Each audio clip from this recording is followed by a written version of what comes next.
young men aren't lazy, they're just lost. And the truth be told is, a lot of them don't even know about it.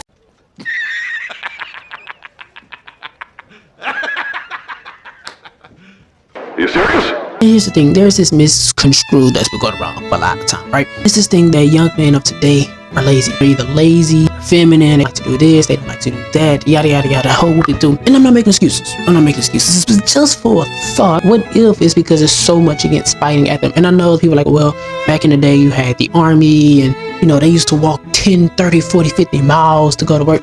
And I truly understand. But you got to realize that today's time and back then are two different completely times. The cost of living is completely low. Gas used to be 85 cents. Gas is almost $5. Yeah. Let's be realistic. Then on top of that, I feel like it's like a few things that really makes the men of today really feel lost. And I'm just giving, this is just my opinion. There's no right or wrong, just my opinion. First thing I have to say is social media.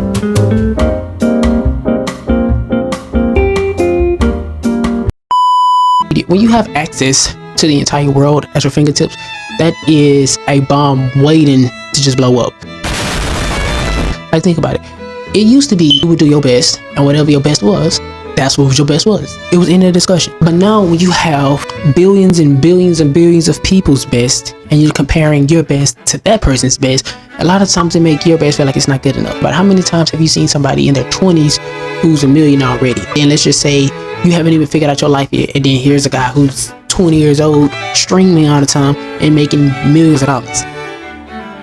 And then now that's the norm, because that's what you apparently always see.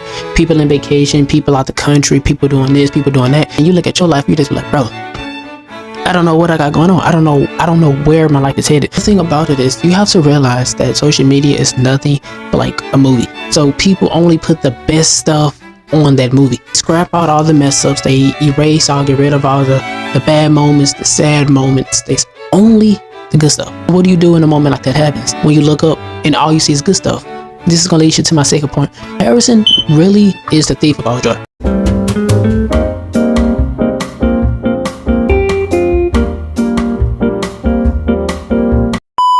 I used to hear that a lot, but until you actually start comparing yourself, either intentional or unintentional, you will see what I'm talking about. When you start comparing yourself, it's like your happiness and joy is very temporary, because there's always going to be somebody who has more than you. There's always going to be somebody who's doing better than you. There's always going to be somebody who look better. There's always going to have a better car, a better house. Even J. Cole said that there's no such thing as a life better than yours. So when you get to the point when you're realizing, you know what, I always seem like other people's lives are better than me, that just means you're too focused on other people's lives to begin with. I feel like, to be honest, social media is really good for like businesses, just news and stuff like that. All that looking into other people's lives, what other people got going on, that's how you start crashing yourself out.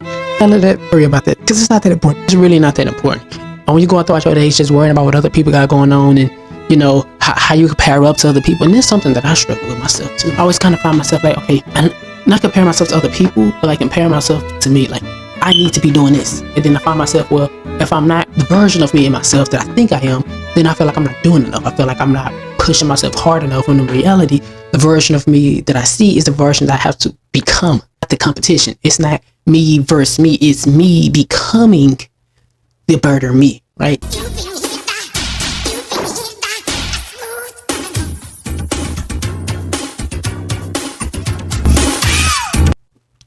That was good. It's not you versus you. It's you becoming the better version of you, right?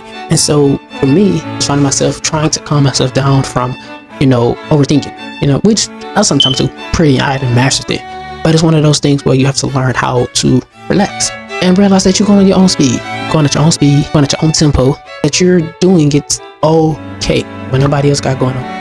You're doing it okay. That's all I got for the video. Don't forget to like, share, and subscribe. And also, if you were having like problems or like dealing with like mental health, or like trying to think like, well, how do I cope with all of this stuff? How do I deal with all of this stuff? There's actually a book right here that somebody I know published, and you should really go check it out. But the link will be in the description anyway. But anyway, if you like the video, don't forget to like, share, subscribe, and to the next video. Peace.